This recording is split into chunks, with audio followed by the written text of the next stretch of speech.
What's going on, everybody? My name is Chris Williams, and how jealous are you of my shirt? Oh, I know you are. Now, as you should know by now, this is the Game Informer Roundup video show thingamajigger, also known as the Overblood community video thingy, where I talk about everything from the magazine, the website, the YouTube page, and the Game Informer Facebook page, better known as the Overblood community. How you doing? Now, every video is broken down into 3 segments, so if you just want to jump to one of those segments you're most interested in, just click away, buddy. Just click away. Segment 1 is all about the community and the cool stuff they're doing. Segment 2 goes over all the hard work in Game Informer crew and what they're doing. Segment 3 is all about the topic of the week, which for week 8 was what was the most surprising game that you've ever played. Now, let's get this show started.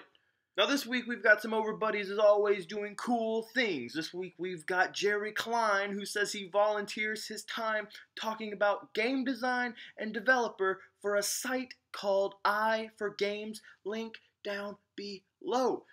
He said that they released an art book last year as well. That's pretty sweet, buddy. They are also working on a monthly podcast, Awesome Sauce. Little thing about me here, guys. There's 2 types of sauce I like. Awesome sauce and applesauce. And Jared Klein, you're awesome sauce. Think about it. Now for that special group of people that keep the lights on just for us. I'm talking about Game Informer. And you better believe this week in particular, they put in some work. Please, Mr. McNamara, don't fire me. Here's the replays and the test chambers. And here's a magazine too, please, Mr. McNamara, don't fire me. I imagine that's just like what Joe Juba and like Dan Tack do every week. They're just like, here, please, here's some more content. Do not fire me, right? I imagine. If I ever got a chance to work at Game Informer, that's what I imagine it's like. It's just every day I'm scared to death that I'm going to get fired by Andy McNamara. But who knows? Now, as I was saying, we've got some pretty big stuff from Game Informer. We've got a cover reveal for the newest magazine, this little game called Mad Max. Maybe you've heard of it. Probably the most exciting thing ever. And since I'm a cool kid who got to, I read the digital magazine, right? Because that's what cool kids do. Right? Are you a cool kid? Probably. If you're watching this, more than likely you are. A lot of Chris face happening. I can feel it. I don't know what it looks like. A lot of Chris face. A lot of that like weird, are you doing this? Is this what's happening? Are you doing it? That's what I'm doing. A lot of that's going on. I can feel it. Feel it in my bones. Now, I've already got a chance to read the cover because, I'm digital. If you're not doing digital, you're not doing it right, okay? Switch over to digital. You get the magazine early. It's way better than what you're doing now. I got to read the cover story by Jeff Corker. Let me just say that this game sounds awesome. If for some reason you're not subscribed to the magazine, though, don't worry. I got links down below that will take you to the official hub at GameInformer.com. We've also got the weekly Matt Helgeson hosted Game Informer show. This week the crew is talking about EA shutting down Maxis, the game studio that brought us classics like Sims and Sim City. They're also covering this little game series called Rock Band coming back to consoles. Maybe you've heard of it, Rock Band. Remember, wow, Iron Stallion stuff. Come on, you know what I'm talking about. Now, we've also got some other stuff happening here. So some stuff happening at GDC, virtual reality stuff, hashtag the future, and some company called Valve. Hey, where's the beef? The beef is in this week's podcast, you old lady. I just told you a bunch of stuff. There's a bunch of stuff happening in this podcast. You don't just show up and go, "Where's the beef?" No, you old bag. You go listen to this week's podcast. It comes out every Thursday, by the way. Go check it out. It was awesome this week. Really great episode. Now, as I was saying, podcast. It's very cool. You know what else is cool? Replays. Those are pretty cool. And this week, GI gave us not 1, but dos. That's 2 in German. Now, we've got a replay of Star Wars Dark Forces and the first ever episode of the surprise super replay Michigan Report from Hell. It's pretty cool, right? Out of nowhere. Bam! It's like Randy Orton. RKO out of nowhere. Replay out of nowhere. Boom. Didn't see it coming. Now, it wouldn't be the Game Informer update video without mentioning test chambers. So let's get to it. We've got the PlayStation exclusive game Helldivers. Everything that I've seen of this game looks incredible. Top-down Destiny that is incredibly difficult. Plus, everything on the map is out to kill you, even your teammates, if they aren't paying attention. And I know how much the Overbuddies love Destiny, so go check it out. We've also got what is sure to be a true Game of the Year contender, Under Night in Birth X, late. It is a 2D fighter where anime kids beat each other up. The game actually looks pretty cool. Very Persona fighting game, 2D, and very cool. Go check it out.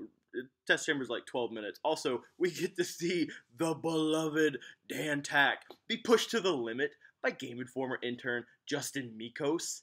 Yeah, Dan Tack, I'm watching you. I've seen you struggle. I know you're human. You're not as great as everybody says you are. By the way, a little surprise later coming in the video. Keep watching. Hearts.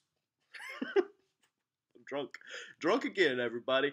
Now, we've also got another game called White Knight, which is a stylish black and white horror noir game. Really love the look of this game. Had a very classic 90s horror game feel to it. And to round things off, there's Five Nights at Freddy's 3. Didn't realize there was a Five Nights at Freddy's 2, whatever. And also the newly remastered DMC Devil May Cry. GI recently gave this a really high score in this month's magazine, so check it out and see if you agree.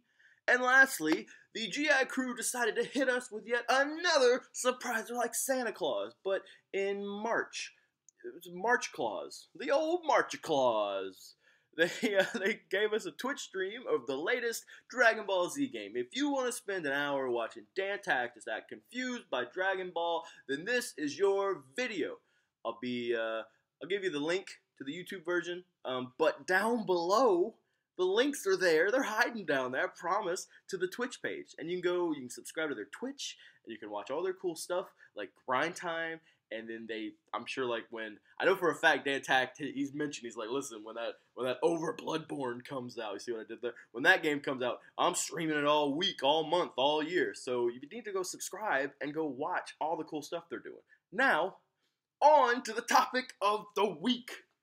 As I said at the beginning of the show, this week's topic of the week is all about games that surprised you most. This week's topic was inspired by a little game called Life is Strange. If you're a fan of the game, go join the Overblood side group, link down below. If you haven't played it, go play it, then go join the side group. The game is awesome, and the people in the group, they're pretty cool too. You know, pretty great, just saying, just throwing that out there. And before we begin, don't forget that by participating in the Overblood topic of the week, you have a chance to be entered into the drawing to win a $20 gift card for any gaming device you play. That means that everyone who participated this Monday were all entered, and the winner who gets to move on to the finals that I promised was randomly selected via random selecting app I found online is Evan McEachern. Evan McEachern. Okay, congrats, Evan. You get to move on to the finals. At the end of the month, you and 3 other Overbuddies will be put into the final drawing, and the winner will get $20 to go and play whatever you want. It's pretty cool, right? And don't forget to participate in this Monday's topic of the week so that you can try to be once again one of the finalists. It's awesome. I promise. I don't even know you people. I'm not picking favorites here. I went and clicked, Google. Boom, random number. Whoa, that guy. Boom, there he is. That's how it's done. Logic, right? Now, don't forget that I get so many responses now because you guys are awesome. That I don't go to everyone's response because it would take me 100 years to read everything. It wouldn't take that long. It'd probably take like 15 minutes. But I just don't want to spend that much time. I don't want to have like a 40-minute video, you know? I don't want to have that much time here, especially when Game Informer. Do you remember that segment we did? If you didn't, you should go back and watch it because it was really good. It was like a 6-minute segment I had to spend talking about all the awesome stuff they did. So I don't want to spend that much time, you know, making like 30-minute videos. I want to make things nice and toy like a toyga. Now I'm gonna make that joke every week. So just saying, don't feel bad if your name didn't get mentioned. It happens, all right? Sometimes these things occur, okay? It's not you, it's me. It's not you, it's me. Now, let's get it going. All right, now, Katie Lakuta Matata said that she was very surprised by Arkham City. While she liked Arkham Asylum, she was just expecting the same game but with a different story. But instead, she got the greatness that was Arkham City. Can't blame you. great game. Also, thank you for not trying to break my my topic of the week. Just putting that out there. Thank you for not doing that. I know in the history of the Overblood video thingy, you've tried very hard to break it. Thank you for actually participating this week. I appreciate it. I appreciate you. Now, Persona Sandwich himself said, "You wouldn't believe it. You won't see this coming." Persona 4. Whoa, shocker, right? He said when he started the game, he thought it would just be an 80-hour RPG that he'd never finish, but boy, was he wrong. What he got was a game with a great cast of characters, an intriguing story, amazing music, and solid gameplay. Whoa, go get a room with you and your senpai and your waifu and your dodongas and all these other crazy Japanese terms that you guys use in the group that I don't know about because I'm an old man. All right? I want to be cool, but I don't know what you guys are saying. I'm American. I speak the English, not the Japanese. Now, the first finalist for the Overblood contest, Evan McEachern, Evan, said Dynasty Warriors. He said the series always seemed super derivative and crappy, but the first time he ever played, he was hooked. He said that they are stupid as hell, but still a lot of fun. That's all that matters, buddy. Some guy named Daniel Tack showed up. He said one of his more recent surprises that he played was a game called Lords of the Fallen. You should definitely check out that game. They did a test chamber. I might put a link down below. I don't know. We'll see how froggy I'm feeling. Now, the game looked very cool. A little Dark Soulsy, but what games these gays... What games... my mouth is broken. You see what... I had a stroke in the middle of that. What games these days aren't? That was scary. My life flashed before my eyes as I was trying to talk. I was really freaked out there for a second. Now, James Johnson said Nier, which then went on to start this entire thing where people had to explain to me what Nier even was, and then when they were all done, somehow this weird-ass game ended up in my Amazon shopping list. So thanks for that. Can we go back to the stroke I nearly had? Like, Dan Tack, probably not watching. But if he is, he's watching the videos like, wow, this guy's really talented. It's really funny. Maybe I should go talk to Andy McNamara about hiring him. And then I had a stroke, and he's like, oh, never mind. I don't need him. Don't need him. You see, he had a stroke on camera. Don't need him anymore. Well, there goes my career. Now, now mostly because she agreed with me, Cassie, Hassie, Malayali said life is strange. She said she was kind of amazed how it caught her off guard, and on a personal level, as she was a kid who moved around a lot growing up. I agree. I love that game. I cannot wait. The sequel, episode 2, is right around the corner. I love the characters. I love the world. I also love the way that game uses the music. Something that doesn't happen very often in games. If you haven't played it, I think it's like $4.99 or $5.99. Go buy it. Go play it. Go check it out. It's awesome. Now, everyone's favorite Overblood topic of the week guy, Jacoby Brannigan. He said, Gone Home. Which is weird because I actually said I wanted people who had most surprising games. And I checked the internet recently. Gone Home's not a game. But I like you, so I'll let you go with it. Whatever. He thought it was going to be some sort of a horror haunted house game, but what he ended up getting was a game that resonated? Is it resonated? I don't know how to say that word. With him in a very personal way. My mouth said one word and it put a G in there, but what I have written down and what my computer is saying is spelled properly. There's no G there. So I don't know. I don't know what's happening there. My mouth is broken. And I'm drunk, and I had a stroke 30 seconds ago. A lot of things happening. I'm very, very sorry. Now, it was also his game of the year because it was a game that it kind of gave him the feels. You know, he normally doesn't get feels from video games, and he finished it by saying that it was one of the only things that's ever made him cry. I mean, this game really gave our good friend Jacoby dim feels. Now, Joel Goetz, whatever. He said Jade Empire. He bought it on a whim and it ended up being one of his favorite games of all time. And I agree. I want that sequel. Give me them sequels. Who made that game? BioWare? BioWare quit making Mass Effect 4 and go give me Jade Empire 2.